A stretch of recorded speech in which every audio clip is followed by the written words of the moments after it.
Porsche Top 5 is back. Last year's rally episode was missing one model. And that's why we dedicate this whole episode to probably one of the most legendary rally cars ever, the Porsche 959 Paris-Dakar. As Walter explained to us, the predecessor was the so-called Porsche 911 4x4. The following model did look like a 959, but still had the engine of the 911 and did not yet have the electric all-wheel drive. 3 models were sent into the rally across the desert in January 1985. In the end, all 3 cars had to retire due to accidents and mechanical failures. The next steps in the evolution were made after the rally throughout the year 1985. And comparing both models, the newer one was literally rocket science. Let's start our top 5 959 Paris-Dakar highlights with the chassis. While the aerodynamics of a sports car aim for the lowest possible drag coefficient, the engineers of the 959 had something different in mind: the prevention of buoyancy. The Porsche 959 has nearly the same downforce at both high and low speeds. From a material point of view, the 959 also set new standards. A combination of aluminium, synthetics, and galvanized sheet steel reduced the car's weight to a minimum, increasing the performance, of course.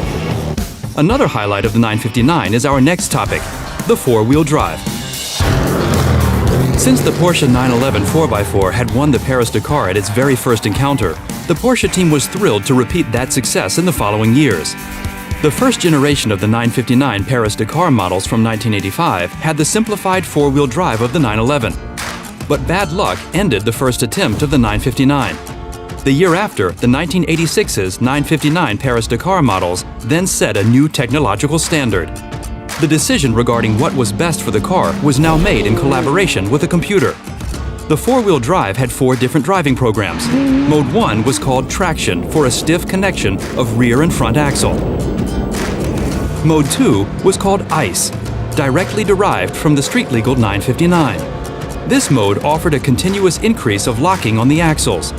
Modes 3 and 4 were automatic functions that optimized engine power, differential speed, and many more features. All in all, the new four-wheel drive was remarkable. In combination with a reworked engine unit, the victory of the 959 was inevitable.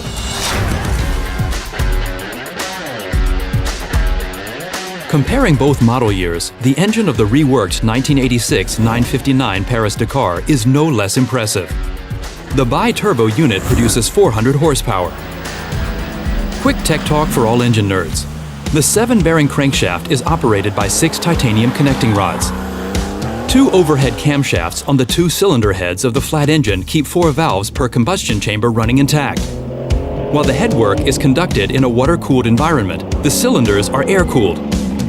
Mixed cooling also produces an effective water heating of the car interior. Probably the biggest technical highlight is without a doubt the 2-stage sequential turbocharging.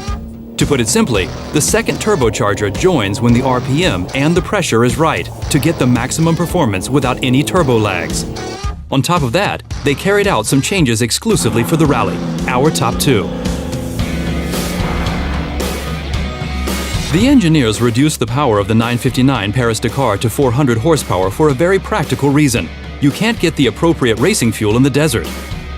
Sometimes the teams had to refuel with 86 octanes. Therefore, they chose less boost pressure and adjusted the electronic ignition accordingly. Furthermore, the Paris-Dakar had a 200-liter capacity in the fuel tanks.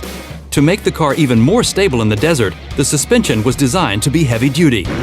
And in 1986, the 959 Paris-Dakar did its duty. Porsche started the Paris-Dakar in early 1986 with the same driver setup they had used the year before. Jackie Ickx, René Metsch, and Roland Kussmaul drove the 3 959 models through the desert. Kussmaul was also the engineer of the cars. He worked as supporting flying service on the desert roads.